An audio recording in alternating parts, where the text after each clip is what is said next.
প্রশাসনের ভাইরা, প্রাণপ্রিয় ঠাকুরগাঁওবাসী, আল্লাহর দরবারে শুকরিয়া জানাচ্ছি যিনি একটা জগদ্দল পাথর আমাদের বুকের উপর থেকে নামিয়ে দিয়েছেন।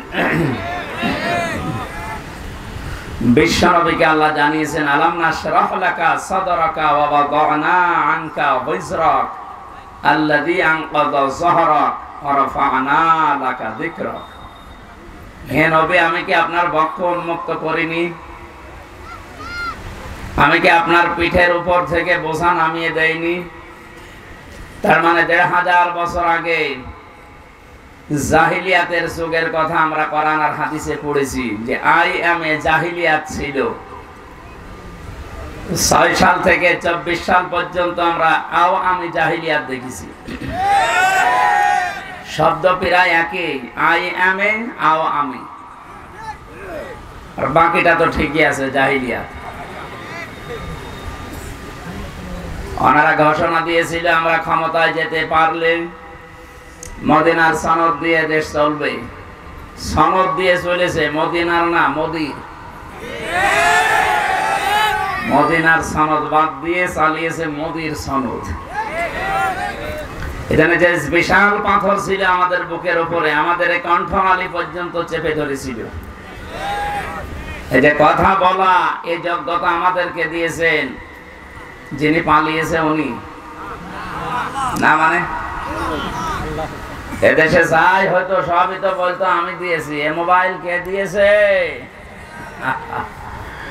আমার মনে হয় এই সমস্ত কথা শয়তান শুনতো আর মনে মনে হাসতো যে কি গো, এটা কথা হলো। বাবা টাকা দিয়ে মোবাইল কিনে আর বলে মোবাইল আমি দিয়েছি।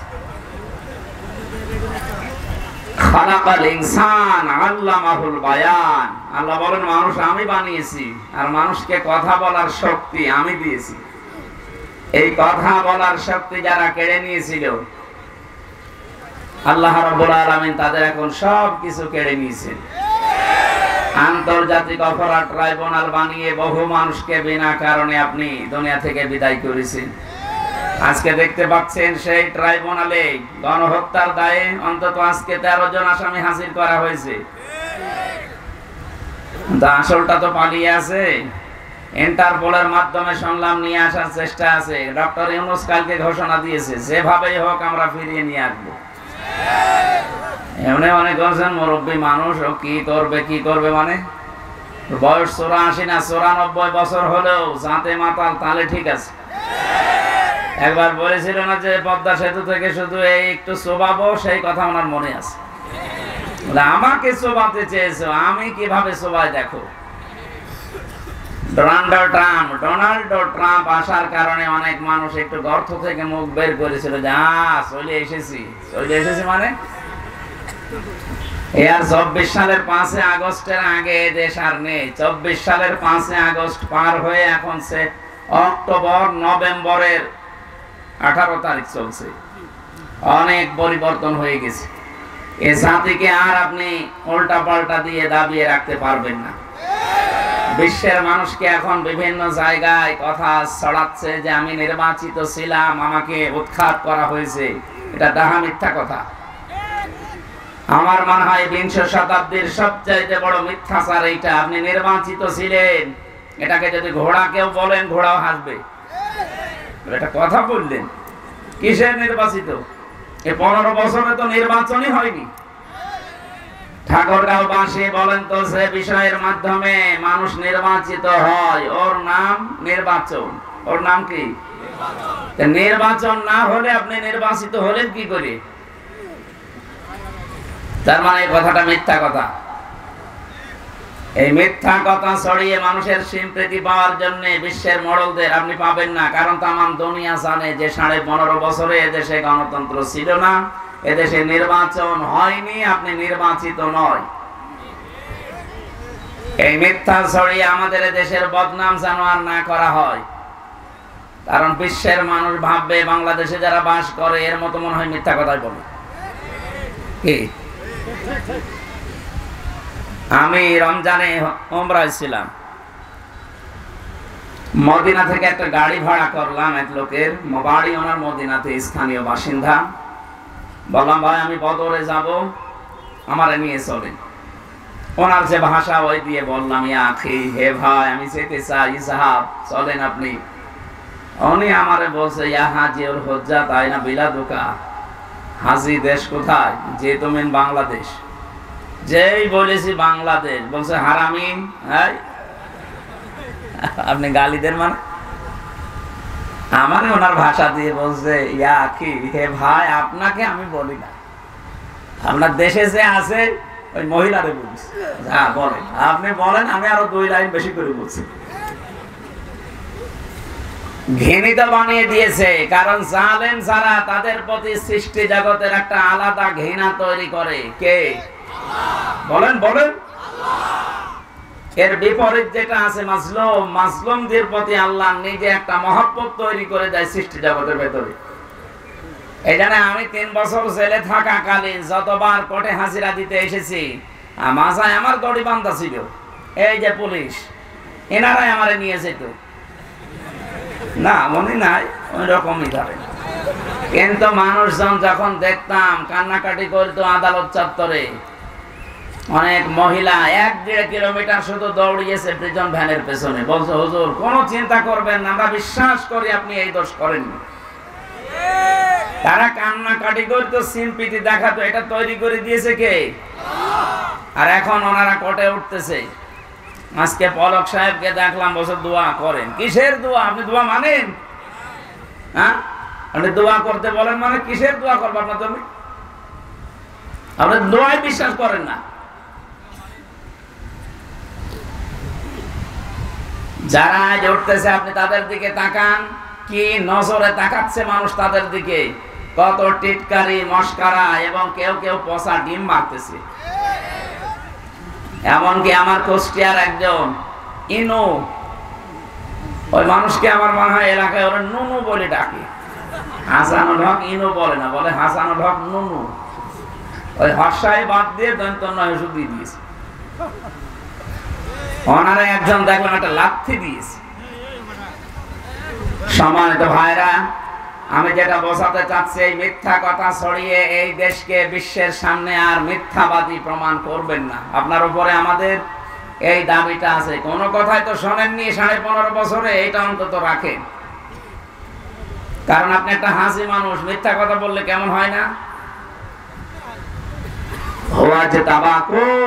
আল্লাহ বলেন, আমি নির্বাচিত করেছি তোমাদেরকে। নির্বাচিত করেন কে? কি পদ্ধতিতে নির্বাচন? বলেন বলেন।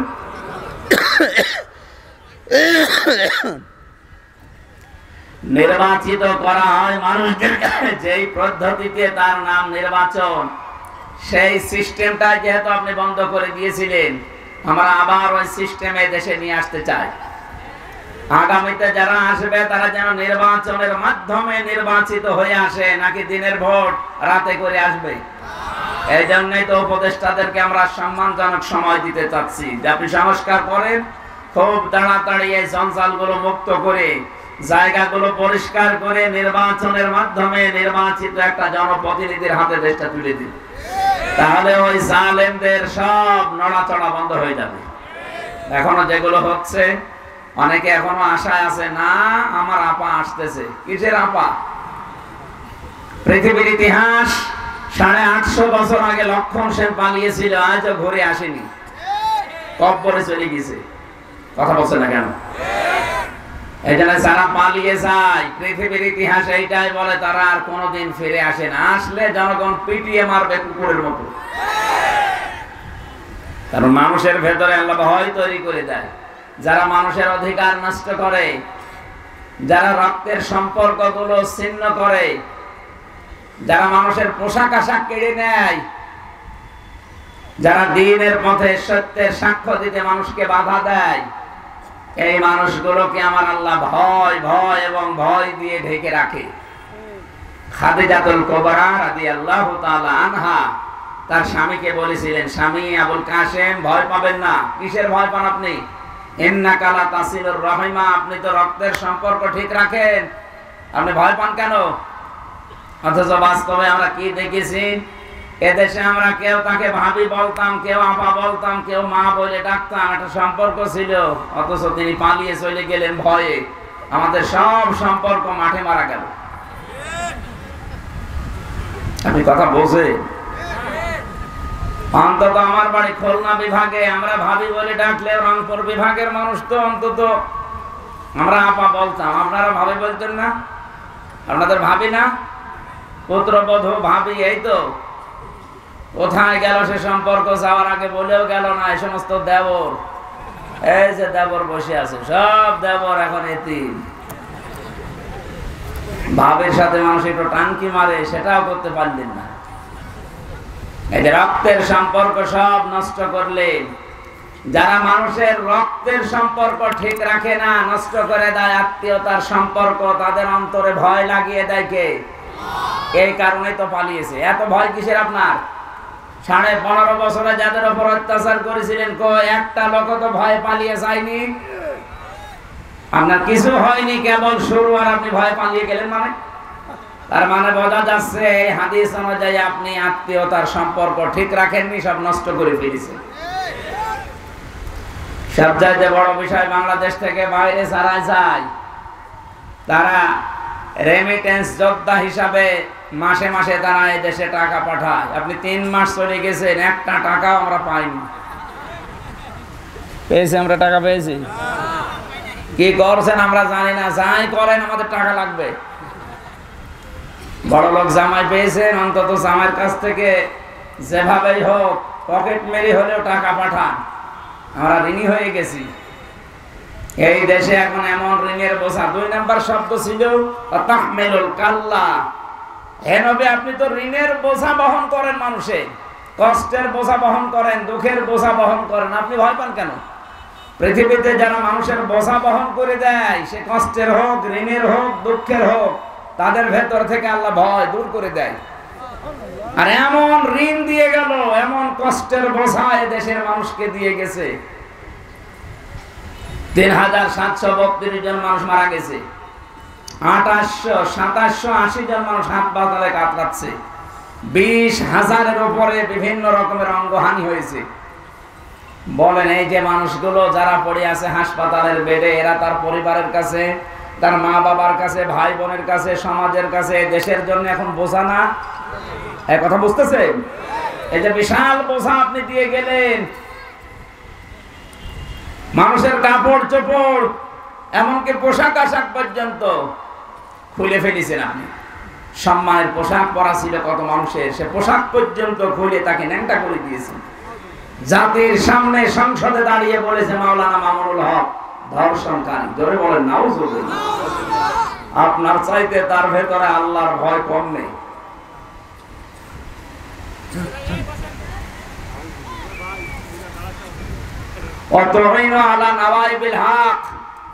আপনি সাহায্য করবেন হককে প্রতিষ্ঠার জন্য, করেননি। হক আরো যেন বিদায় হয় সেই ব্যবস্থা করে ফেলেছিলেন। এই জন্যই যত রকমের ভয় আল্লাহ মানুষের উপরে চাপিয়ে দিয়েছে। তাহলে হাদিস থেকে আমরা বুঝলাম, যারা মানুষের আত্মীয়তার সম্পর্ক ঠিক রাখে না, রক্তের সম্পর্ক যারা ঠিক রাখে না, এ বাংলাদেশে এরকম মানুষ নেই? বলেন বলেন। এখানেও কত মানুষ বসে আছে যারা নামাজ পড়ে 5 ওয়াক্তের জায়গায় 6 ওয়াক্ত তাহাজ্জুদ মিলে, রোজা রাখে, হজ করে এসেছে, দান সাদগাও করে, কিন্তু আপন ভাইয়ের সাথে কথা বলে না। এরকম মানুষ যদি থাকেন হাত তোলেন তো। ও, এই এলাকা তো সব ভালো মানুষ বাস করে, আমি জানতাম না। ঠিক আছে ভাই, আমার ভুল হয়ে গেছে, আমি সরি। যদি কেউ থাকেন এরকম দুনিয়ার কোন স্বার্থ নিয়ে মারামারি করে ভাইয়ের সাথে সম্পর্ক নষ্ট করে ফেলেছেন, বোনের জমি দেওয়া লাগবে বলে বোনের সাথে কথা বলে না, কথা বলে না কেন? আপনি নামাজ পড়েন, রোজা রাখেন, যাই করেন, হজ করে আসেন, আপনার হজ বাংলাদেশে আসেনি, জেদ্দার বিমানবন্দরে পড়ে আছে। সুতরাং এগুলো যারা করছেন এক্ষুনি জীবনকে পাল্টাবেন, নয়তো যত রকমের ভয় কিন্তু আল্লাহ আপনার ভেতরে দিয়ে দেবে। রাতের বেলা টয়লেটে যাবেন, তাও ভয়ে যেতে পারবেন না। আমি একবার নাটোর থেকে বাড়ি যাচ্ছিলাম, নাটোর, পুলিশ গাড়ি থামিয়ে বলছে, হুজুর গাড়ির সামনে মুফতি আমির হামজা লেখা আছে, এই জন্য গাড়ি থামালাম। কেন? ফু দিয়ে দেন। কিসের ফু? ডিউটি করছিলাম, হঠাৎ দেখলাম এই তাল গাছের ভেতরে কি যেন নড়ে উঠল। আর না, এ ফু দিয়ে হবে না। আপনি হয়তো কারো অধিকার নষ্ট করছেন, আপনার দ্বারা কোনো মানুষের হক নষ্ট হচ্ছে। আপনার দ্বারা যে সম্পর্কগুলো ছিল, হয় আপনার ভাইয়ের নাই, বোনের নাই, ছেলে মেয়ের নাই, যে কোনো আত্মীয় স্বজনের সম্পর্ক হয়তো নষ্ট হয়ে গেছে। এই জন্য আল্লাহ আপনার ভেতরে ভয় তৈরি করে দিয়েছে। আমি শুধু পুলিশকে বলি না, সবাইকে বলছি, যার সাথে যার রক্তের সম্পর্ক আছে এটা কিন্তু নফল না, এটা ফরজ। বিশ্বনবী বলেন, আল্লাহ সব কিছু তৈরি করার পর এই যে রেহেম, যেটা রক্তের সম্পর্ক, আত্মীয়তা, এটা আল্লাহর পা চেপে ধরেছিল। ডাক দিয়ে বলে, মাবুদ তুমি আমার সম্পর্কে তো কিছু বললে না, সবার সম্পর্কে কম বেশি তুমি কিছু বললে, আমি কি আমার সম্পর্কে কিছু বলবা না? আল্লাহ পাক বলেন, শোনো, তোমার সাথে সম্পর্ক যারা ঠিক রাখবে, আমি আল্লাহ তাদের সাথে সম্পর্ক ঠিক রাখবো। তোমার সাথে যারা সম্পর্ক ঠিক রাখবে না, যারা তোমার সাথে সম্পর্ক কাট করে দেবে, আমি আল্লাহ তাদের সাথে সম্পর্ক নষ্ট করে ফেলবো। বলেন নাউজুবিল্লাহ। কত বড় বিষয় দেখেছেন? অথচ দেখতে মনে হয় আকাশ থেকে কেবল জিবরাইলের ভাই পালিয়ে এসেছে, অথচ নিজের আপন বোনের বাড়ি যায় না। এক কথা বলছেন না? আরে সম্পর্কগুলো নষ্ট করার পেছনে ভূমিকা পালন করে ওর বউ। কি বলেন? ওর বউকে পানি পোড়া খাওয়ায় ওর বউর মা আর ওর বড় বোন। ওখান থেকে শুধু ঔষধ দেয়। আর কতদিন একা একা থাকবে এইভাবে? আলাদা হয়ে যা। তোর ননদ দেবরে সব শেষ করে ফেললো, আলাদা হয়ে যা, আরামে খেতে পারবি। এরকম ক্রমন্তনা দেওয়ার মতো মানুষ দেশে নেই। হাজারো বউ এই মন ছোট হওয়ার কারণে আজ হাজারো পুরুষ মানুষ মা বাবাকে আলাদা করে দিচ্ছে, অথবা শেষ পর্যন্ত বৃদ্ধাশ্রমে রেখে আসছে। এই যে পাশের জেলা নীলফামারী, এখানে কিশোরগঞ্জে সেদিন গিয়েছিলাম বৃদ্ধাশ্রম দেখার জন্য। দেখি এই পাশে 20 জন, এই পাশে 20 জন নারী আর পুরুষ, মা আর বাবা বসে আছে। ওদের চোখের দিকে তাকালেই মনে হচ্ছে ওরা সন্তানের জন্য বরদোয়া করছে, অথচ ওদেরও আমার মতো ছেলে মেয়ে আছে। না, ঠিক করছেন না আপনি। সম্মানিত মা বোন যারা এসেছেন পুত্রবধূ হয়ে, আজ যা করছেন 20 বছর পরে ওইটাই আপনাকে ফেরত দেওয়া হবে। বলেন, আপনি নিজের মা বাবা, আত্মীয় স্বজন, চাচা, খালু, মামা আসলে তো পাগল হয়ে যান। আর শ্বশুরের কুলের কেউ আসলে, স্বামীর ভাই, স্বামীর বোন, কেউ আত্মীয় স্বজন আসলে আপনার মন পাওয়া যায় না। মুখ মনে হয় পেঁচা ধরিস। এরকম ছোট মনের বউ দেশে নেই। কার কার বউ এরকম মন ছোট? হাত তোলেন তো। আরে ভাই, ক্যামেরা আমার দিকে, হাত তোলেন, অসুবিধা নেই, তোলেন। হ্যাঁ, 2 হাত তুলিস আবার। না, আমি হাসির খোরাকি দেয়নি। ও যে মহিলারা বসে আছে। সম্মানিত মা বোনেরা, শুধু নামাজ পড়ে রোজা রেখে কালো বোরকা পরে আপনি জীবনেও জান্নাত যেতে পারবেন না। নেককার হওয়ার জন্য 4টা কথা আপনাকে মাস্ট বি মানায় লাগবে। কয়টা? আরো জোরে। 1 নম্বরে, ইদা নাযারা ইলাইহা সাররাতুহু। তিরমিজি শরীফের হাদিস। নবীজি বলেন, যখন তোমার স্বামী তোমার দিকে তাকাবে বাইরে থেকে এসে, যে কোনো ভাবে স্বামীকে আনন্দ দেবে, এইরকম মহিলা আজ দেশে নেই। এই জন্য অধিকাংশ স্বামী আমরা এখন পরকীয়া প্রেম করি।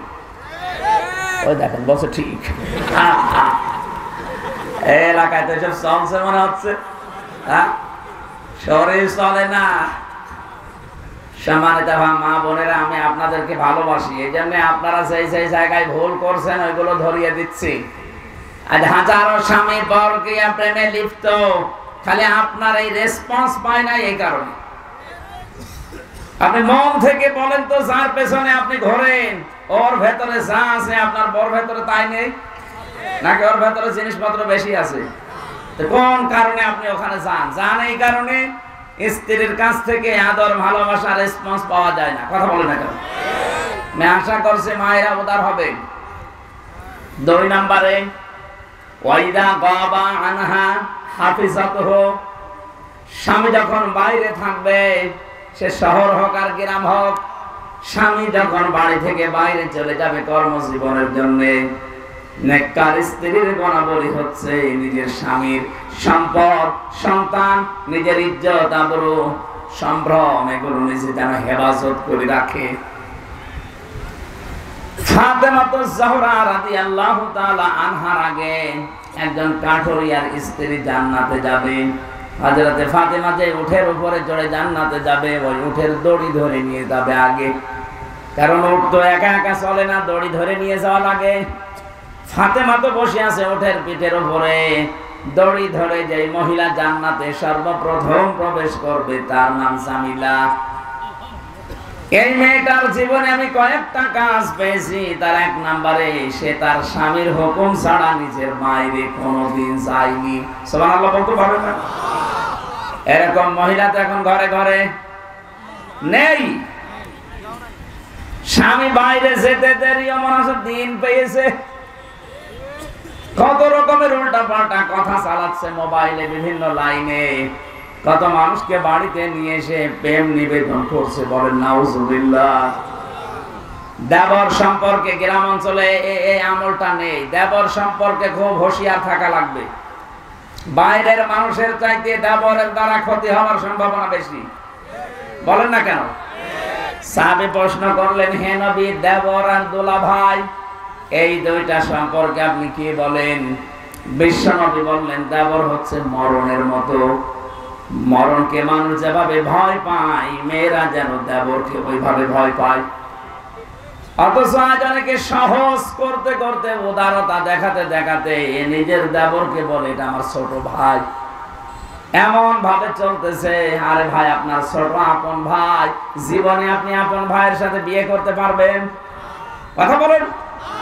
দেবরের সাথে কি করে ছোট ভাই হলো? ইয়ার কি মারা জায়গা পান না ইসলামের নিয়ম নিয়ে?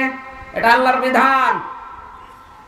দেবর যদি ছোট ভাই হবে, নিজের আপন ছোট ভাইয়ের সাথে যেমন বিয়ে করা কখনো সম্ভব না, অথচ দেবরের সাথে আমরা দেখি দুই সন্তানের মা পালিয়ে গেছে। তার মানে এটা শয়তানি। আশা করছি এই বিষয়টা খুব সেনসিটিভ। কখন কোন দুর্ঘটনা ঘটে যায়, শেষে আর কিন্তু উঠে আসবে না। দেবর সম্পর্কে সবচাইতে বেশি সচেতন থাকা লাগবে। 3 নাম্বারটাই বলার জন্য আমি হাদিসটা পড়েছি। বিশ্বনবী বলেন, ওয়াতুইনু আলা দীনি যাওজাতিহা, তোমার স্বামীকে দ্বীনের পথে চলার জন্য উদ্বুদ্ধ করবা, সাহায্য করবা, পেছন দরজা দিয়ে তাকে ঠেলা দিবা। তোমার স্বামী যদি মানবতার পক্ষে কাজ করে, দিন প্রচারে, দিন প্রসারে, দিন কায়েমের জন্য যদি বাইরে থাকে, তাকে সময় দেওয়ার জন্য উদ্বুদ্ধ করবা, তাকে সময় দেওয়ার জন্য সাহায্য করবা। বারবার বাধা দিয়ে তার কাজের গতি মন্থর করে দিবা না। অথচ হাজারো স্ত্রীর কারণে স্বামী মানবতার জন্য, ইসলামের জন্য কাজ ঠিক মতো করতে পারে না। কথা বলে না কেন? 4 নাম্বারটা বড় কঠিন বিষয়। আল্লাহর নবী জানিয়েছেন, এই পৃথিবীতে স্বামী যেটা পছন্দ করে ওটা যদি জায়েজ হয়, নেককার স্ত্রী হলে মাস্ট বি, জীবন চলে গেলে ওটা পছন্দ করা লাগবে। আমি নিজের স্বামী, যত স্বামী এখানে বসে আছি সবার পক্ষ থেকে আমি বলছি, মেয়েরা এসেছে না?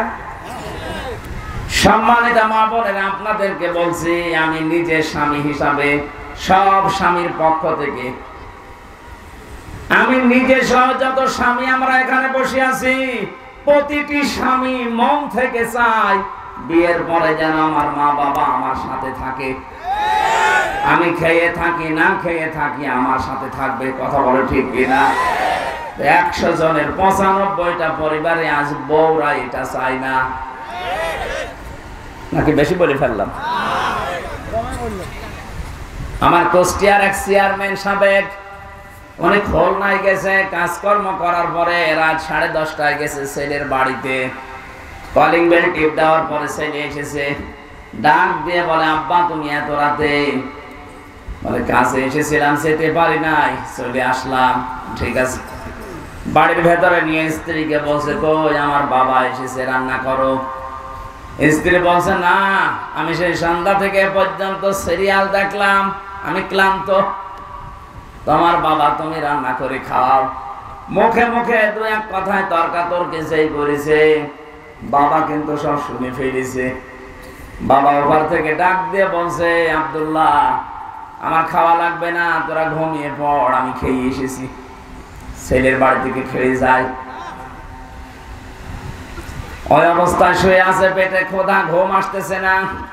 চিন্তা করছে হোটেল থেকে খাবার নিয়ে এসে খাবার দিয়ে খেতে দেবো কিনা, কিন্তু এখন যদি নিয়ে আসি তাহলে খারাপ ধারণা করবে। কিছুক্ষণ পরে রাত 11টা, 11:30 বাজে, কে যেন কলিং বেল টিপ দিয়েছে, বাইরে যেয়ে দেখে ও শালা ছোটটা ডাক দিয়ে বলছে, দোলা ভাই আজকে আর বাড়ি যেতে পারিনি, ছোট শালা হব, ওই দিন খেয়ে যাব। না না, আমি হাসির জন্য বলি। ও ঠাকুরগাঁওবাসী, আমার যতটুকু বাস্তবতায় জ্ঞান আছে আমি তো দেখতে পাচ্ছি, শুধুমাত্র কুষ্টিয়ার ওই সাবেক চেয়ারম্যান না, এখানে বহু মুরব্বী বসে আছে, তার পুত্র বধূর কাছে ওই রকমই। বলেন কি হয়েছে আপনার? মা বাবাকে খেতে দেব আমি পছন্দ করি, আমি মন থেকে চাই যে আমার মা বাবা আমার সাথে থাকবে, শেষ বয়সে সাথে নাতি নাতক এগুলো নিয়ে তারা আনন্দে থাকবে। আর আপনার এই ছোট মনের কারণে আমার মা বাবার মন থেকে আমি পর্যন্ত সরে গেছি। সম্মানিত মা বোনেরা, কোন কাজে স্বামী খুশি থাকে আপনি তো জানেন না, যেহেতু আমি স্বামী আমি বলে দিচ্ছি, এই ঔষধটা আপনি অ্যাপ্লাই করবেন। যদি সত্যি স্বামীর মন পেতে চান, নিজের মা বাবাকে যেভাবে দেখেন স্বামীর মা বাবাকে ওইভাবে দেখবেন, তার চাইতে বেশি সেবা যত্ন, বেশি কথা শুনবেন, তার সাথে ব্যবহার আচার ভালো করবেন, কসম আল্লাহ, আর মন থেকে স্বামীর ভালোবাসা আপনিও পাবেন। আর যদি এইটা না করেন, হ্যাঁ আপনার সাথে উপরে উপরে হয়তো ভালোবাসা দেখাবে, শুধু সংসার করার জন্যে, 24 ঘন্টা লোকটা শেষ পর্যন্ত মানসিক রোগী হয়ে যাবে। আর এইটা আমার এই দেশে 100টার প্রায় 95টা পরিবারে। কথা বলেন ঠিক কিনা? আশা করছে ইঙ্গিত দেওয়ার কারণে মা বোনেরা একটু মেনে চলবেন, আমাদের পরিবারটা মিনি জান্নাত হয়ে যাবে ইনশাআল্লাহ। দল মত জাতি বর্ণ ধর্ম নির্বিশেষে কোরআনের এই অনুষ্ঠানে যারা আজকে এই দিনের বেলায়, হাজারো কাজ ছিল, কত গুরুত্বপূর্ণ মানুষ বসে আছে, এদের সব কাজ বাদ দিয়ে কোরআন থেকে কথা শোনার জন্য যারা এসেছেন, এটা ইবাদত চলছে। কি চলছে বলেন তো? বলেন আলহামদুলিল্লাহ। দরুদ আর সালাম পাঠের মাধ্যমে আজকের তেলাওয়াতকৃত আয়াত থেকে মানবীয় কিছু দর্শনীয় গুণ আছে, মানুষের ভেতরে কিছু দর্শনীয় গুণ আছে, এই গুণগুলো যেন আমাদের ভেতরে না থাকে, এই কথাগুলো আল্লাহ কোরআনে জানিয়েছেন। আমরা এখন অ্যাডভার্টাইজ করব তাফসীর আকারে ইনশাআল্লাহ। জবান খুলে কোরআনের আয়াত আমি সূরা মারিজ থেকে পড়েছি, 19, 20, 21, 22, 23, এই রুকু থেকে আমরা যতদূর পারি তাফসীর আকারে কথা বলতে চাই। আউযু বিল্লাহি মিনাশ শাইতানির রাজীম। বিসমিল্লাহির রহমানির রহিম। ইন্নাল ইনসানা খুলিকা হালুআ। আল্লাহ পাক বলেন, অবশ্যই আমি মানুষকে অস্থির করে বানিয়েছি। মানুষকে বানানোই হয়েছে অস্থির চিত্র দিয়ে, সব সময় ব্যস্ত মানুষ, এটা মানুষের স্বভাব। তামাম দুনিয়ায় যত মানুষ আল্লাহ পাঠিয়েছে, আদম থেকে শুরু করে আজকের এই দিন পর্যন্ত যে আসতেছে, এখান থেকে কিয়ামত পর্যন্ত যারা আসবে, সবার ভেতরে অস্থিরতা কে দিয়েছেন? মানুষ বানানোর সময় আল্লাহ দিয়ে দিয়েছেন। ইদা মাসসাহু শাররু জাযুআ, এ মানুষ যখন কোনো কষ্ট, বিপদ, মুসিবতে পড়ে তখন হায় হতাশ করে, হতাশা তাকে ঘিরে ধরে, এইটা মানুষের গুণাবলী, স্বভাব। ওয়া ইদা মাসসাহুল খায়রু মানুআ, মানুষ যখন কোনো কল্যাণ পায়, নিয়ামত পায়, ভালো কিছু পেয়ে যায়, ওই মানুষ তখন আমি আল্লাহকে ভুলে আমার নিয়ামতকে ভুলে যায়, তখন কৃপণ হয়ে যায়। ঝড় ঝাপটা যখন আসে তখন আমার কথা ছাড়া কারো কথা ওর মনে থাকে না। যখন ঝড় থেমে যায়, যখন জলোচ্ছ্বাস থেমে যায়, এই মানুষগুলো নির্দ্বিধায় আমি আল্লাহকে ভুলে বিভিন্ন সৃষ্টির প্রশংসায় রত হয়ে যায়। এটা মানুষের স্বভাব। তার মানে এখান থেকে তিনটা নিন্দনীয় গুণ আল্লাহ আমাদেরকে বর্ণনা দিলেন। এক নম্বরে মানুষ অস্থির, সব সময় ব্যস্ত।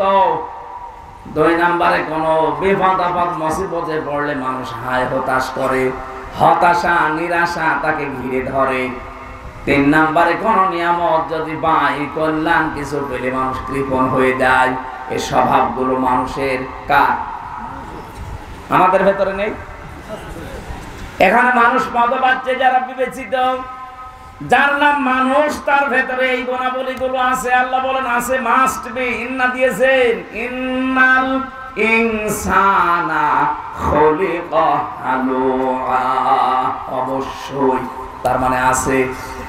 আল্লাহ এগুলো বলতে বলতে এবার হঠাৎ করে আলোচনার ধরন পাল্টিয়ে ফেলেছেন। আল্লাহ পাক এবার ডাক দিয়েছেন, ইল্লাল মুসাল্লিন।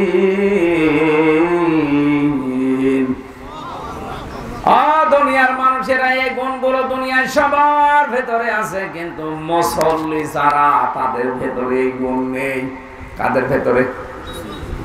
প্রশ্ন আসতে পারে, আমরা কি মুসল্লি না? আমরা নামাজ পড়ি না? হ্যাঁ, নামাজ পড়ি। এখন নামাজ যারা পড়েন তারা যেহেতু মুসল্লি, কোন নামাজি আল্লাহ এর পরে বর্ণনা দিচ্ছেন, আল্লাযীনা হুম আলা সালাতিহিম দাইমুন। ওই মুসল্লির ভেতরে এই গুণগুলো থাকবে না, যে মুসল্লি নিয়মিত সদা নামাজ পড়ে। আমরা বাংলাদেশের সাথে দেখবেন যে মানুষগুলো সত্যিই নিয়মিত নামাজে মুসল্লি, আর নামাজের পরে 12টা শিক্ষা আল্লাহ পরবর্তীতে দিতে চেয়েছেন।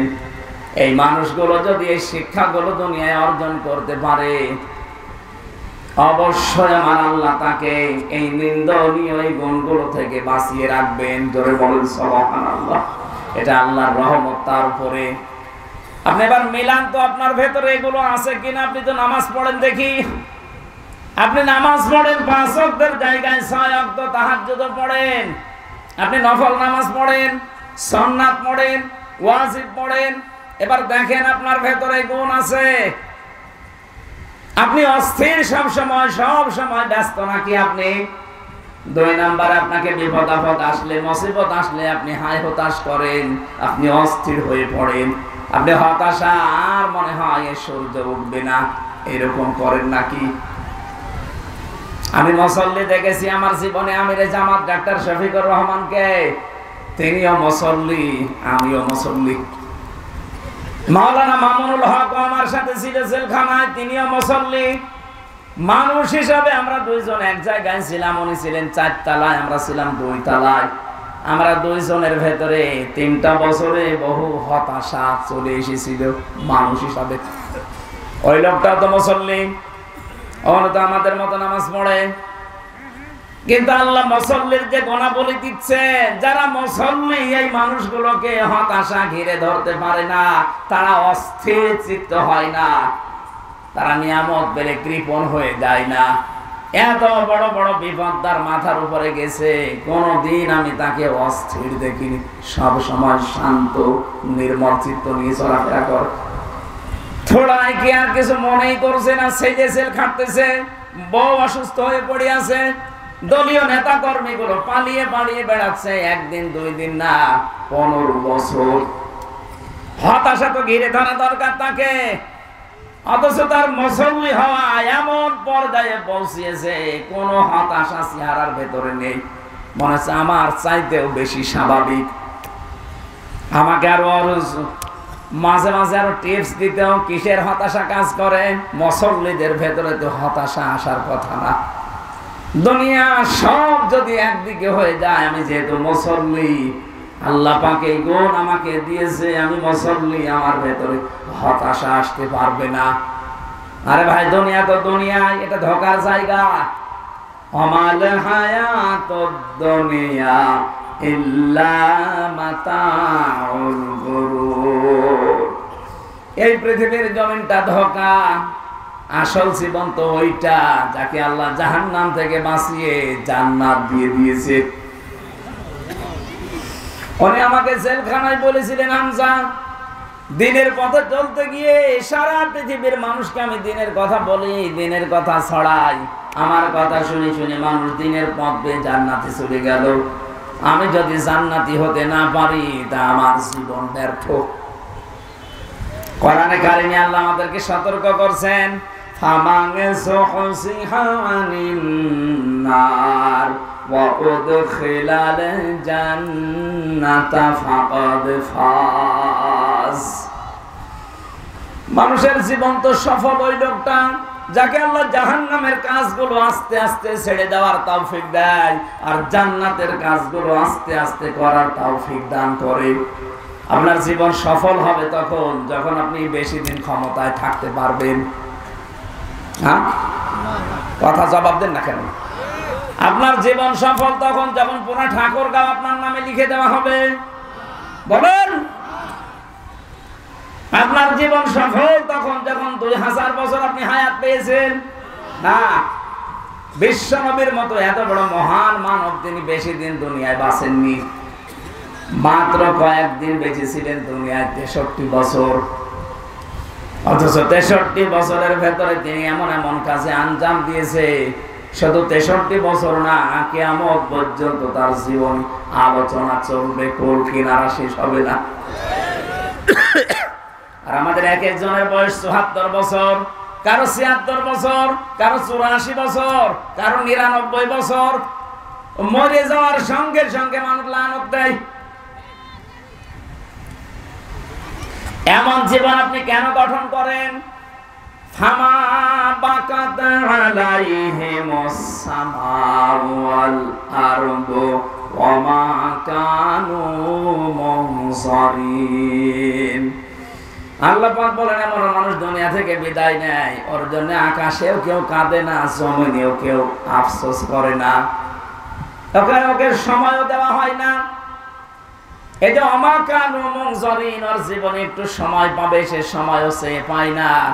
আমি কিছু মানুষের জীবনী আয়াতের সাথে সূরা দোকানের 29 নম্বর আয়াত মিলিয়েছি। এমন এমন মানুষ বিদায় নিয়ে চলে যাচ্ছে। কয়েকদিন আগে যে অগ্নিকন্যা চলে গেল, আপনি বাংলাদেশে একটা মানুষকে দেখান যে মন থেকে তার জন্য কেঁদেছে, দেখান।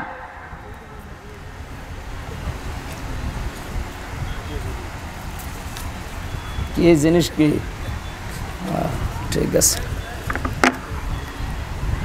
আমাদের উচিত হচ্ছে এমন জীবন তৈরি করা যে জীবনে আসার সময় আমাকে দেখে মানুষ হেসেছিল, কিন্তু যাওয়ার সময় আমাকে দেখলে মানুষ যেন কান্দে। মানুষের ভেতরে সমস্ত গুণাবলীগুলো আল্লাহ দিয়েছেন, কিন্তু মুসল্লিরা এই গুণ থেকে, এই নিন্দনীয় দোষণীয় গুণ থেকে মুক্ত থাকবে। তার মানে আমরা এখন মুক্ত হতে পারিনি, আমরা কাঙ্ক্ষিত মানের মুসল্লি না, আমরা আন্দাজে নামাজ পড়ছি। আজকে থেকে সিদ্ধান্ত নেন, আপনার নামাজ এমন কায়দায় শুরু হবে। হ্যাঁ, কয়েকটা পদ্ধতি আছে। আপনি এখন থেকে মাঝে মাঝে একটু লম্বা সেজদা দেবেন। এই 1.5 মিনিট, 2 মিনিট, 5 মিনিট না, আধা ঘন্টা, 1 ঘন্টা যদি সময় পান, 1-1.5 ঘন্টা একটা সেজদায় কাটিয়ে দেন। দেখেন পৃথিবীর ভেতরে আপনার সম্মান আল্লাহ আস্তে আস্তে বাড়াতে থাকবে। কারণ সেজদায় মানুষ যখন চলে যায়, ওই মানুষটা একেবারে আল্লাহর কুদরতি পায়ের কাছে চলে যায়। বলেন সুবহানাল্লাহ। কোরআনে কারীম জানিয়েছে, মানুষকে আল্লাহর কাছে যেতে চায়, ওয়াসজুদ ওয়াকতারিব। মানুষ যদি সত্যি সেজদা দেয়, ওই সেজদার মাঝে মানুষ যেন আল্লাহর নিকটবর্তী হয়ে যায়। মানুষ এই যে ধনুক মারে, তীর ধনুক, ধনুক মারার সঙ্গে সঙ্গে দুইটা মাথা যেমন এক হয়ে যায়। মানুষ যখন সত্যিকারের সেজদায় যায়, ওই মানুষটা আল্লাহর একেবারে কাছে চলে যায়। আমাদের উচিত হচ্ছে সেজদার মাধ্যমে আল্লাহর কাছে যাওয়া। কোন মুসল্লিদের ভেতরে দোষণীয় নিন্দনীয় গুণ থাকবে না। আল্লাযীনা হুম আলা সালাতিহিম দাইমুন। পৃথিবীর ময়দানে যারা নির্ধারিত সময়ে সদা নামাজের ভেতরে থাকে, তার মানে 5 ওয়াক্তের জায়গায় 2 ওয়াক্ত পড়ে, 3 ওয়াক্ত পড়ে না, এরকম না। আয়াতের তাফসীরে আমি আরেকটা কাহিনী পড়েছি। বিশ্বনবী জানিয়েছেন, কোন মানুষ যদি নিয়মিত কোন আমল করতে থাকে, আমলটা যত ছোট হোক, ওটা আল্লাহর কাছে সবচাইতে দামি। এজন্য 5 ওয়াক্ত নামাজ আপনি মাঝে মাঝে পড়বেন, মাঝে মাঝে বাদ দেবেন না, নির্ধারিত করে নেন যেটা আপনার জীবনে মাস্ট বি একটা কাজ। কোন মানুষ যখন ফরজ নামাজের সিজদা বাদ দিয়ে দেয়, তখন আল্লাহ বলেন ওর দায়িত্ব আমি ছেড়ে দেই। বলেন নাউজুবিল্লাহ। আমি মুসলমানদের কাছে বিশেষ করে নামাজের কথা বলি না। এই ফ্যানটা একটু ঘুরিয়ে দিন এদিকে, ডানের দিকে, ঠিক আছে। কেন? কারণ মুসলমান দাবি করে যদিও নামাজ না পড়ে, তো কিসের মুসলমান বলেন? মান তারাকা সালাতান মুতাআম্মিদান ফাকাদ কাফারা। বিশ্বনবী জানিয়েছেন, যে লোকটা ইচ্ছা করে নামাজ ছেড়ে দিয়েছে, ও কাফের হয়ে গেছে। এজন্য আমরা মুসলিম, আমরা যদি এখন কাফেরদের মতো নামাজের ওয়াজ করা লাগে, তাহলে আমরা কি কাফের না মুসলমান? সুতরাং আমরা যেন মুসলমান দাবি যারা করি, নামাজটা বাদ না দেয়। আপনি সুন্নাত নফল ওয়াজিব পড়তে পারছেন না, পরে পড়ে নেবেন, কিন্তু ফরজ নামাজ যেখানে যে অবস্থায় থাকেন, ওযু থাকলে ওযু করে পড়েন, ওযু না থাকলে ওযু করার দরকার নেই। যদি সিস্টেম না থাকে যে ওযু করার জায়গা এখানে নেই, তায়াম্মুম করারও জায়গা নেই, বিনা ওযুতে বিনা তায়াম্মুমে আপনি আন্দাজে নামাজ পড়বেন। যদি মনে হয় যে কোন দিকে পশ্চিম জানি না, দরকার নেই পশ্চিম ঠিক করা, কোন দিকে কাবা শরীফ জানি না, কিছু লাগবে না, সেই দিকে মুখ আছে ওই দিকে আপনাকে নামাজ পড়া লাগবে। কারণ আপনার মনটা আল্লাহ চাই। কি চাই? বলেন বলেন। আজকে থেকে সিদ্ধান্ত নিয়ে বাড়ি যাবেন যে আমি মুসল্লি হতে চাই। জীবন একেবারে চলে যাক। হযরত ওমরের উপরে আল্লাহ এমনি খুশি হয়ে আয়াত নাযিল করেছেন কোরআনে, এমনি না। উনি যখন মারা যাচ্ছিলেন, এই যে চাকু মেরেছিল, ওনাকে ছুরি মেরেছিল, নাড়ি ভড়ি বের হয়ে গেছে। এরপরও যখন জ্ঞান ফিরেছে, জ্ঞান ফেরার সঙ্গে সঙ্গে জানিয়েছে সাহাবীরা, আমার নেতৃত্বে যে ফজরের নামাজ হচ্ছিল, 1 রাকাত হয়েছিল, বাকি 1 রাকাত নামাজের খবর কি? সুবহানাল্লাহ বলতে পারেন না? জীবন মরণ নিয়ে যেখানে টানাটানি, সেখানেও নামাজ বাদ দেননি। অথচ অনেক মহিলা আছে, মুরগিকে হাঁসকে খাবার দিতে দিতে উনি মাগরিবের নামাজ নষ্ট করে ফেলেছে। সম্মানিত মা বোনেরা, সাবধান থাকবেন। মেয়েদের সন্তান যখন দুনিয়ায় আসে, প্রথমে কিন্তু রক্ত না, পানি দেখা যায়। এই পানিটা আসার পরে যদি কোনো মহিলার নামাজের সময় হয়ে যায়, তোলার ভেতরে সন্তানের মাথা বিছিয়ে দিয়ে ওই মহিলাকে বড় নামাজ পড়তে। কত বড় গুরুত্বপূর্ণ বিধান আপনি লক্ষ্য করেছেন? মুসা নবীর জামানায় একবার একজন কামার, এই যে লোহা পিটিয়ে সোজা করে, হযরতে মুসা ডাক দিয়ে বলে, রব্বুল আলামিন আমার সাথে জান্নাতে সাথী হবে এরকম একজন মানুষকে তুমি দেখাও। আল্লাহ বলেন যে বাজারে লোহা পিটিয়ে সোজা করে কামার, ওই কামার তোমার সাথে জান্নাতে যাবে। হযরতে মুসা বলে, আল্লাহ তুমি আর লোক পেলি না, একটা কামারের নাম বললে, কি করে সে এমন? আল্লাহ তাআলা বলেন, যাও দেখো তার কর্মজীবনটা লক্ষ্য করো। বাজারে গেলেন, দেখলেন একেবারে এক কোনায়, এই ঠাকুরগাঁও হরিপুরের বাজারে বা পীরগঞ্জের বাজারের একেবারে এক কোনাতে হাপড় টানছে, সে লোহা পূজা করছে, মগর তলে লোহার উপরে মারে। এভাবে যখন একটা মারে লম্বা হয়, আবার উপরে তোলে মারে লম্বা হয়। আমাদের জামানায় যেমন আযান হলে জানি নামাজের সময় হয়ে গেছে, মুসা নবীর জামানায় 1 ওয়াক্ত নামাজ ফরজ ছিল। হয়তো নামাজের সিস্টেম ওই জামানায় একটা ছিল। যখনই নামাজের সময় হয়ে গেছে, সঙ্গে সঙ্গে মগরটা লোহার উপরে না পিটিয়ে পেছন দিক থেকে ফেলে দিয়ে নামাজে দাঁড়িয়েছে। হযরতে মুসা বলে, রব্বুল আলামিন আমি বুঝতে পেরেছি তুমি কেন সুসংবাদ দিয়েছো। এরকম মগর দিয়ে লোহা পিটিয়ে তারপরে নামাজে যেতে পারতো, পেছন দিক দিয়ে ফেলে দিয়ে ও নামাজে দাঁড়িয়েছে। তোমার বিধান যে এত গুরুত্ব দিতে পারে, তাকে তুমি সুসংবাদ না দিয়ে পারো না। আমাদের জীবনে কিন্তু এখন আমরা কিছু পাইনি। সাবধান, মুসল্লি হওয়া লাগবে, নয়তো এই দর্শনীয় নিন্দনীয় গুণ থেকে মুক্ত হওয়া সম্ভব না। শুধু সুন্দর পোশাক পরলে, শরীরকে পবিত্র পরিষ্কার পরিচ্ছন্ন রাখলে আপনি মুসল্লি হতে পারবেন না। মুসল্লি হওয়া লাগবে আপনাকে নিয়মিত। আজ কত কিছু আমরা চেহারার ভেতরে মাখতে থাকি, চেহারা যেন ঠিক থাকে। এ পৃথিবীতে নারী পুরুষের জন্য সবচাইতে উত্তম মেডিসিন হচ্ছে অজুর পানি। যার শরীরে অজুর পানি লাগে না, কিয়ামতে ওই অঙ্গগুলো কালো কৃষ্ণ হয়ে যাবে। যাদের শরীরের ভেতরে অজুর পানিগুলো স্পর্শ হয়, ধৌত হয়ে যায়, নবীজি বলেন কিয়ামতে এই জায়গাগুলো চমক দিতে থাকবে। এখানে ওযু করার সময় যতদূর পারেন এই হাতটা ধুয়ে নেবেন। হযরত আবু হুরায়রা হাদিসটা শোনার পরে তিনি বলেছিলেন, আমি বগল পর্যন্ত ধুয়ে ফেলতাম। কারণ নবীজির মুখে শুনেছি, দুনিয়াতে যাদের নামাজের সময় ওযু করার জায়গাগুলো পানি দিয়ে ভিজবে, ওই জায়গায় চমক দেবে। আমার বগল পর্যন্ত আমি ধুয়ে নিয়েছি, কিয়ামতে আমার পুরো শরীরটায় চমকাবে। আমাকে তো দেখে নবীর উম্মত মনে করা লাগবে, সেটার এটা উত্তম মাধ্যম। আমাকে দেখে যদি মনে করে যে নবী হ্যাঁ এটা আমার উম্মত, কি দেখবে? ফেরেশতা পর্যন্ত যখন মরণের ঘরে মানুষ আছাড় দিয়ে পড়ে যায় বিছানায়, ফেরেশতারা এসে তার চেহারার ভেতরে নামাজের চিহ্নগুলো দেখতে পায়। সূরা নাহলের 32 নম্বর আয়াতে আল্লাহ দলিল দিয়েছেন, আল্লাযীনা তাতাওয়াফাহুমুল মালাইকাতু তাইয়্যিবিনা ইয়াকুলুনা সালামুন আলাইকুম উদখুলুল জান্নাতা বিমা কুনতুম তা'মালুন। বলেন আল্লাহু আকবার। ফেরেশতারা যখন আসবে মরণের বিছানায়, দেখবে আপনি পড়ে আছেন, আছাড় খেয়ে পড়ে আছেন। আল্লাহ বলেন তাজ্জিবিনা, এই তাজ্জিব মানে শুধু পোশাকের পবিত্রতা না, এই তাজ্জিব মানে শুধু দেহের পবিত্রতা না।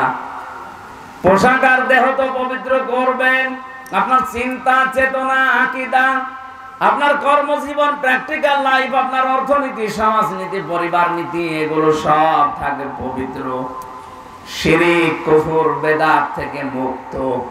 এরকম একটা পবিত্র জীবন যখন ফেরেশতারা দেখবে, বলবে সালাম, শান্তি বর্ষিত হোক আল্লাহর বান্দা তোমার উপরে, উদখুলুল জান্নাহ, ওই জান্নাতে প্রবেশ করো, বিমা কুনতুম তা'মালুন, যেটা দুনিয়ায় করেছিলে তার প্রতিদান। সুতরাং আমরা মানুষ যেহেতু আজকে থেকে এমন মুসল্লি হওয়ার চেষ্টা চালাবো, এই দর্শনীয় নিন্দনীয় গুণ যেন আমার আস্তে আস্তে আল্লাহ দূর করে দেয়। বলেন আমিন। আল্লাহ এরপরে দিয়েছেন ওই মানুষগুলোর চরিত্র এমন হবে, আল্লাযীনা ফি আমওয়ালিহিম হাক্কুম মা'লুম লিস-সাইলি ওয়াল মাহরুম। ওদের সম্পদের ভেতরে গরিবদের হক থাকবে। এই যে দান, সাদকা, যাকাত, ফিতরা, এককালীন দানের মাধ্যমে আপনি যেগুলো দিতে থাকেন, এগুলো আপনি নামাজি, আল্লাহর পছন্দনীয় যে সমস্ত গুণগুলো আছে তার ভেতরে অন্যতম এটা। যদি করতে পারেন, মনে করবেন আমি আল্লাহর পছন্দের তালিকায় যাচ্ছি। আর যদি সম্পদের প্রতি মায়া মহব্বত বেশি হয়ে যায়, আপনি নামাজও পড়েন কিন্তু সম্পদের যে হক আদায় করেন না, আপনার সম্পদের দান নেই, সাদকা নেই, যাকাত নেই, এককালীন দান এগুলো নেই, বুঝবেন আপনি আল্লাহর নামাজ আদায় করলে, রোজা আদায় করলেও কাঙ্ক্ষিত মানের মুমিন নামাজি হতে পারেননি। এরকম মানুষ দেশে নেই। ঠাকুরগাঁওবাসী বড় দরদ নিয়ে কথাগুলো বলছি। আমি নিজে মানতে চাই আগে এই কথাটা, আমি আল্লাহর কাছে পছন্দনীয় হতে চাই, আমি আল্লাহর কাছে পছন্দনীয় হতে চাই। তাহলে বুঝবেন আমার সম্পদের চাইতে আমার আল্লাহর বিধানের প্রতি গুরুত্ব আমার বাড়বে। আমার সম্পদে আজ কত মানুষের হক আছে? আমার গলার ভেতরে যে 5 মণ 10 মণ 20 মণ ধান আছে, ওই 20 মণ ধান শুধু আমার জন্য না, ওর ভেতরে অনেক পশু পাখির খাবার আছে, অনেক গরিবের খাবার আছে। আল্লাহ আমার আমানতে রেখেছে, এগুলো তাদেরকে বিলিয়ে দেওয়ার জন্য। কথা বুঝতেছেন? কিন্তু এই কাজগুলো আজ হাজারো মানুষ দুনিয়াতে আমরা দেখতে পাই, এই মানুষগুলো সম্পদের এই মায়া মহব্বত আল্লাহর বিধানের তুলনায় এদের বেশি তৈরি হয়ে গেছে। এই জন্য আল্লাহ ওর চরিত্র থেকে এই নিন্দনীয় দোষণীয় গুণগুলো দূর করে দেয় না। বলেন নাউজুবিল্লাহ। এখানে যারা আমরা বসে আছি আমি সহ 200 বছর পরে যদি আমার এই 2 তলা বাড়ি, যেটা এই বাড়িতে যদি 200 বছর পরে আমি এখানে আসি, এই যে বাড়ি দেখতে পাচ্ছেন এটা 200 বছর পরে এই বাড়িতে যদি আপনি আসেন, এখানে হয়তো আপনার ছেলে নাতি ছেলে থাকবে না, তার ছেলে ছেলে থাকবে। আপনার ছবিও যদি টাঙানো থাকে, 200 বছর পরে 3টা জেনারেশন পার হয়ে এই বাড়িতে যারা বাস করবে, বলেন তো 200 বছর পরে এখানে আসলে বাড়িতে আপনাকে উঠতে দেবে? কি করছেন আপনি বলেন? আপনার সম্পদে যাদের হক আছে হকগুলো আদায় করে যান। এখানে দান করা লাগবে, সম্পদ সাদকা দেওয়া লাগবে, এর ভেতরে যাকাত আছে, আপনি দিতে চান না, জরিমানা মনে হয় আপনার কাছে। কিয়ামতে এই সম্পদগুলো যখন আল্লাহ আগুনের পাত বানাবে জাহান্নামে দিয়ে, সাপ বানিয়ে আপনাকে সবল দেবে আর বলবে আনা মাল, আমি তো সেই সম্পদ। আগে থেকে সতর্ক করছেন পরীক্ষা নেওয়ার আগে। আমরা যারা এখানে পরীক্ষা দেই, এই পরীক্ষার্থী যারা, যেদিন পরীক্ষা শুরু হবে ওই দিন পর্যন্ত প্রশ্নপত্র দেয় না, যখন শুরু হবে তখন দেয়। অথচ আল্লাহ কত আগে আমাদের কাছে প্রশ্নপত্র পাঠিয়ে দিলেন। এরপরেও যদি কেউ ফেল করেন, কিয়ামতে এসে কপাল পোড়া। কথা বলে না কেন? আল্লাহ আমাদের জীবন এরকম নষ্ট যেন না হয়ে যায়, বলেন আমিন। এই বেচাদের ভেতরে কারা এরা? এটা কি মাদ্রাসার মাহফিল? সম্মানিত ভাইরা, আমি জানতাম না, তো মনে নেই। এটা মাদ্রাসার অনুষ্ঠান, আর 4-5 দিন আগে এরা মনে হয় এটা করিস। 4-5 দিন ধরে এটা করছে মাত্র। এই অনুষ্ঠানটা যেখানে ছিল, কিছু কুচক্রী এবং কিছু নাদান অনুষ্ঠানটা বন্ধ করে দিয়েছে হরিপুর থানায়। এরা জাতীয়তাবাদের দলের নাম নিয়েছে। আমি ওই লোকটাকে উপরে পৌঁছিয়ে দিয়েছি। আপনি আমারে ঢুকতে দিলেন না, আমার সাথে বিয়াদবি করেননি, আপনি বিয়াদবি করেছেন কোরআনের সাথে। যেই হোক, আমি তারেক জিয়া সাহেবের পিএস এর সাথে আর তার বন্ধু গিয়াসাল মামুনের সাথে 3 বছর এক জায়গায় ছিলাম। আমি ওই লোকটার নাম সহ উপরে পাঠিয়েছি, আপনার দল করা বের করে দেবে। উনি কালকে হোয়াটসঅ্যাপে তারেক জিয়াকে জানাবে। ঠাকুরগাঁও জেলা সভাপতি বিএনপির কে আছে আমি জানি না। আমি বলেছি ভাই জেলা সভাপতিকে বলবেন সে যেন এই লোকটারে মাইনাস করে দেয়, এটা দলের জন্য ক্যান্সার। আমরা দল মত নির্বিশেষে বাংলাদেশে শুধু 14 দল বাদ দিয়ে সবাই আমরা মুসলিম। এই কথা বলেন না কেন? সেদিন যে ঘটনাটা হয়েছিল ওটা শুধু ওনার দোষ না। উনি এর আগেও মাসখানেক আগে আমার মাহফিলে প্রধান অতিথি ছিল। কোরআনের আয়াত পড়তে গিয়ে অর্থ পাল্টিয়ে ফেলেছে। আমি তাকে বলেছিলাম আপনি সংশোধন করে পড়বেন, যদি না পারেন বাংলায় বলবেন, আরবিতে বলার দরকার নেই। পরে আবার ওইটাই করেছি আমি ওই সময় সংশোধনের জন্য, কারণ কোরআন শরীফ উল্টা পাল্টা পড়লে তার ঈমান চলে যায়, কারণ অর্থ পাল্টিয়ে যায়। উনি উল্টা বুঝে আমার ওই দিন রিয়াক্ট করেছে। জায়গাটা মিটে গেছে। আমি বললাম উদ্বুদ্ধ করার জন্য যে আপনি কোরআন শরীফ শুদ্ধ করে পড়েন, কাজ হবে। এটা ওনার আর আমার বিষয়। আর সামসাগিরি করতে যে আপনার জীবনটা আপনি নষ্ট করলেন। কোরআনের বিরুদ্ধে যারা ডাইরেক্ট ইনডাইরেক্ট লেগেছে, আল্লাহ একটাকে ছাড়ে না। আমি তো এখন দেখতে পাচ্ছি একটাকে আল্লাহ ছাড়ে না। আর আমি ছোট মানুষ, বয়স কম, ছোট হুজুর, এই কারণে ওরা কিছু মনে করে না। আরে ভাই আমি মানুষ ছোট, আমার হাত অনেক উপরে আছে, আমার আল্লাহর সাথে লাইন আছে। মুসাফির অবস্থায় আছি, মাজলুম অবস্থায় আছি, বড় দোয়া করতে বাধ্য করবেন না। আপনি কোরআনের এই আলোচনাটা এতদিন ওদের সব কমপ্লিট বন্ধ করে দিলেন কোন কারণে? কোরআনের অনুষ্ঠানে যারা কোরআনের প্রচারে বাধা দেয়, কোরআন জানিয়েছে তারা যার সন্তান। আপনি কি আপনার জন্ম নষ্ট করে ফেললেন? আপনার বাবা হয়তো আপনাকে জন্ম দিয়েছিল, কিন্তু কোরআনের পেছনে লেগে নিজের জন্ম এখন বিতর্কিত করে ফেললেন। আমি সত্যিই কিন্তু জানিয়েছি, এটা কোরআন আমার সামনে। আমি অপু ভাইকে বলেছি তারেক জিয়া পিএস এর সাথে, যে এইরকম একটা লোক সেদিন বক্তব্য দিয়েছে, এটা বিএনপির লোক না, এটা একটা ক্যান্সার। আমরা সবাই মুসলিম ছিলাম ওই 14 দল বাদ দিয়ে। আমার ব্যক্তিগত কারণে না, কোরআনের কারণে আমি সংশোধনী দিয়েছিলাম। আপনি উল্টা দিকে নিয়ে গেলেন কোন কারণে? বলে আমার পাগল বলা হয়েছে। আপনি পাগলই, আপনি পাগল না তো কি বলেন তো? আপনি যদি জ্ঞানী মানুষ হইতেন, আমি একজন আলেম, শুধু বাংলাদেশ না বিশ্বের বহু দেশে কোরআনের দাওয়াত নিয়ে যাচ্ছি। আপনি সম্মানার্থে ওই দিন থেকে লজ্জা করে আরো শিখে আমাকে শোনাতে পারতেন। আপনি উল্টা পাল্টা পড়ে কোরআনের অর্থ পাল্টিয়ে ফেললেন, নিজের ঈমানটা নষ্ট করে ফেললেন। কি পড়ে কলিল্লাহুম্মা লিল্লাহ, কি আন্দাজে বলো? আল্লাহর কোরআন শরীফকে আপনাকে ইয়ারকি মারার জন্য দিয়েছে। আপনি পড়তে পারেন না, পড়বেন না। আপনি বাংলা শিক্ষিত মানুষ, বাংলায় বলেন, ইংরেজিতে বলেন, ওইটাই শিখ। আপনি আরবিতে পড়তে গিয়ে অক্ষর উচ্চারণ করতে পারেন না। শেষে আমি বসে আছি, আল্লাহ আমারে ধরবে না, দেই ও পড়তেছে তুই ঠিক করে দিলি। আমি আমার বাঁচার জন্য করেছিলাম, আপনি উল্টা দিকে নিয়ে কোরআনের পেছনে লাগলেন যে উনি যেন আসতে না পারে। কি হবে আপনার ওখানে না গেলে? আমার আল্লাহর জমিন কি সংকীর্ণ নাকি? বলেন, এদেশ থেকে যদি কথা বলতে নাও দেয়, আজহারের মতো আজহারি এখন সারা বিশ্বে কোরআন ছড়াচ্ছে। জালেমরা মনে করেছিল ওরা দেশ থেকে তাড়িয়ে দিলে মনে হয় বন্ধ হয়ে যাবে। আমি কয়েকদিন আগে সিঙ্গাপুর, মালয়েশিয়া, থাইল্যান্ডে ছিলাম। বিভিন্ন দেশে এখন মানুষ তাকে নিয়ে যাচ্ছে কোরআনের কথাগুলো শোনার জন্য। এক দরজা বন্ধ হয়ে গেলে 1000 দরজা আল্লাহ খুলে দেবে। হলে আরো 500-629টা থানা বাংলাদেশে বাকি আছে। আর এ দেশও যদি নষ্ট হয়ে যায়, এ দেশের পরিবর্তে এখনো 257টা দেশ আছে পৃথিবীতে। আর সব চাইতে বড় দেশ হচ্ছে বাংলাদেশ। এর চাইতে আমেরিকা 59 ডবল। টের পাচ্ছেন? এরকম বাংলাদেশ 59টা জোড়া দিলে যত বড় হয়, এক আমেরিকা এখন এত বড়। ওই দেশে যদি আমি এই যে কয়েকদিন আগে ভিসা পেয়ে গেছি, প্রসেসিং চলছে, যদি চলে যায় বলেন তো, আমার যদি 100 বছর হায়াত থাকে, এই দেশের মতো 59টা দেশ সারা জীবন কোরআন প্রচার করলে শেষ করা যাবে? আপনি বাধা দিয়ে নিজের কপালে আগুন লাগালেন।